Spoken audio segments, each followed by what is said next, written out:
প্রিয় দর্শক, আসসালামু আলাইকুম। আশা করছি যে যেখান থেকে দেখছেন সবাই অনেক অনেক ভালো আছেন। আজকে রেসিপিতে তৈরি করে দেখাবো মাত্র 3টি উপকরণ দিয়ে খুব সহজেই ক্যারামেল আইসক্রিম। এই গরমে এত দাম দিয়ে দোকান থেকে আইসক্রিম কিনতে হবে না, ঘরে বসেই খুব সহজেই ক্যারামেল আইসক্রিম তৈরি করতে পারবেন। ছোট বড় সবাই এই আইসক্রিমটা অনেক পছন্দ করে।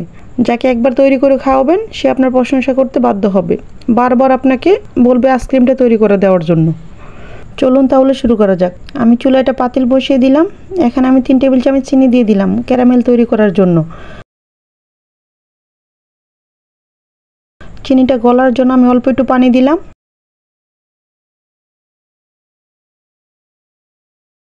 নেড়ে ছেড়ে চিনিটা গলিয়ে যখন দেখবেন বাদামি কালার হয়ে আসছে, তখন আমি আগে থেকে দুধটা জাল করে মালাই করে রেখেছিলাম, ওইটা এখন ক্যারামেলের উপর দিয়ে দিলাম। ক্যারামেল আর মালাইটা ভালো করে জাল করে মিশিয়ে নিব।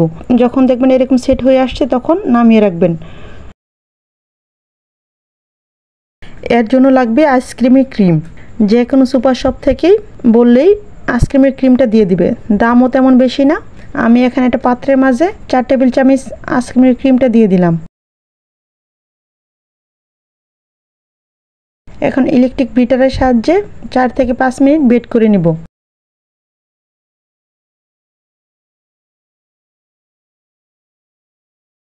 যখন দেখবেন 4 থেকে 5 মিনিট বেট করা হয়ে গেছে, ফোমের মতো হয়ে আসছে, তখন আমি যে চুলায় ক্যারামেল আর মালাইটা সেট করে রেখেছিলাম ওইটা এখন ফোমের উপরে দিয়ে দিব। ক্যারামেলটা ঠান্ডা করে দিবেন। গরম দিলে কিন্তু আইসক্রিমটা হবে না, আইসক্রিমটা পাতলা পাতলা হয়ে যাবে। অবশ্যই কিন্তু ঠান্ডা করে দিতে হবে।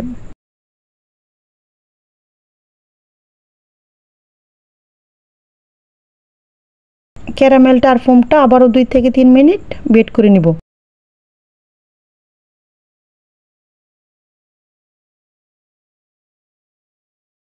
যখন দেখবেন আইসক্রিমটা মিশানো হয়ে গেছে, তখন একটা বক্সের মাঝে ঢেলে নিব।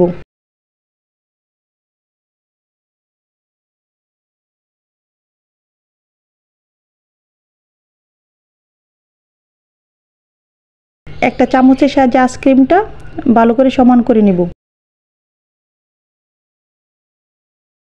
দেখার সৌন্দর্যের জন্য আমি এখানে 4-5টা কিশমিশ, কাঠবাদাম কুচি করে দিয়ে দিলাম। এটা আপনারা চাইলে স্কিপ করতে পারেন, নাও দিতে পারেন।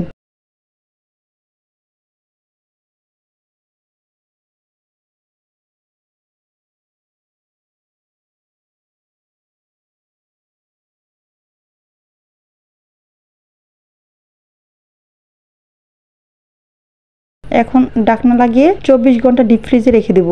ফিরে আসলাম 24 ঘন্টা পর। এটা চামচের সাহায্যে আপনাদের ভালো করে কেটে দেখাচ্ছি।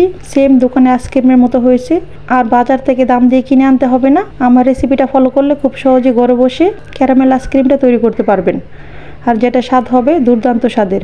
আশা করছি আমার রেসিপিটা যদি আপনাদের কাছে ভালো লেগে থাকে, যারা ইউটিউব থেকে দেখছেন তারা আমার চ্যানেলটা সাবস্ক্রাইব করে দিবেন, আর যারা ফেসবুক থেকে দেখছেন লাইক, ফলো এবং শেয়ার দিয়ে আমার পাশে থাকবেন। ধন্যবাদ সবাইকে। আসসালামু আলাইকুম।